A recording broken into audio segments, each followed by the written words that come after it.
Ji, you would agree के जो कायद आजम की स्पिरिट थी फलस्तीन के इशू पे, बिल्कुल वो पूरी, दिस पर्सन इज बिल्कुल वो उसकी सही रूह की और लेटर एंड स्पिरिट की तर्जमानी कर, कोई कहीं ही डजंट कोई वेवर नहीं किया। और ये इंटरनेशनल फोरम की बात कर रहे हैं हम। मतलब ये देखें ना, जब ये चीज एक एस्टेब्लिश हो जाती है और बार बार रीइंफोर्स होती है, आपने कहा बीच में सवाल उठ जाते हैं, मसले मसाइल, तो फिर इस सूरत हाल में ये कहना अच्छा जी we don't belong to a camp, ये तो हम क्लियर है ना, आर कैंप इज पाकिस्तान और उसके जो ऑब्जेक्टिव जो है, हाँ, लेकिन ये कहना जी we are it's a balance relationship with US, it's such a childish thing. नहीं, बैलेंस क्या करना है, क्या बैलेंस करना है? वो इंडिया की गोद इंडिया जो है अमेरिका की गोद में बैठा हुआ है और अमेरिका ने फैसला किया है कि इंडिया उनका बेस्ट फ्रेंड है इस खत्ते में और चीन उनका सबसे बड़ा खतरनाक। एज सिंपल एज दैट, तो हमारा क्लियर। और जो आप पैसे की बात भी करते हैं, 26 अरब डॉलर चीन से आ चुके हैं आपको, 2.5 लाख लोगों को नौकरी मिल चुकी है, 28,000 पाकिस्तानी स्टूडेंट्स चाइना में स्टडी कर रहे हैं और 15 अरब डॉलर रोल ओवर का लोन हुआ और कॉन्स्टेंटली होता है, और ये कहना जी हाईएस्ट इंटरेस्ट और चाइना का कर्जा जो है सिर्फ 13% है पाकिस्तानी कर्जों में, 13% आउट ऑफ 100। तो ये आपके फैक्ट्स हैं। कॉन्स्टेंटली आपको तो और आपको क्या चाहिए?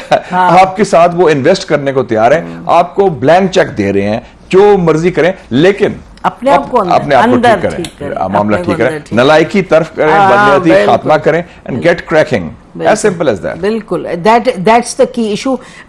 मुशाहिद, जो फलस्तीन पे पाकिस्तान की पोजीशन है, वुडंट यू एग्री कि Munir Akram is the best person to have? मैं समझता हूं कि मैं मुनीर अकरम को सलाम पेश करता हूं, जिस क्लैरिटी के साथ उन्होंने पाकिस्तान का केस, बिल्कुल, मुस्लिम दुनिया का केस, बिल्कुल, फलस्तीन के इशू पर और कश्मीर के इशू पर, बेशक दोनों पर फाइट किया। और मैं समझता हूं उनको मैं मुबारकबाद देता हूं कि अंडर हिज वॉच हम फिर से रीइलेक्ट हुए हैं with the highest ever margin.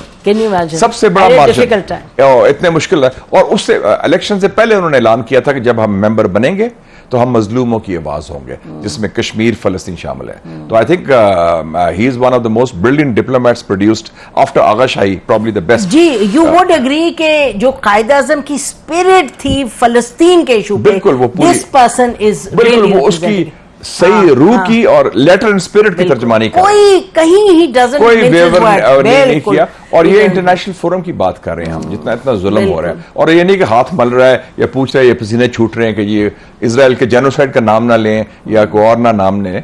आप देखें, पहले लोग हमास का नाम नहीं ले रहे थे, वो तुर्की ने लिया, कतर ने लिया, अनवर इब्राहिम ने लिया, हमने लिया, हमने हमास का फर्स्ट पार्लियामेंट, नहीं पहली पार्लियामेंट जिसने दावत दी, मैंने बुलाया डॉक्टर खालिद कदूमी को, and I said we should accept Hamas. It's a democratically political organization, elected organization है। जिमी कार्टर ने कहा था 2006 में, this is the freest election in the occupied Palestine in Gaza, जिसके नतीजे में हमास में। तो हम American have no business setting the agenda, क्योंकि वो तो उनकी पॉलिसी दोगली है, दोहरे मेयार पर मबनी है, और इजराइल के साथ वो कंप्लिसिट है वॉर क्राइम्स में।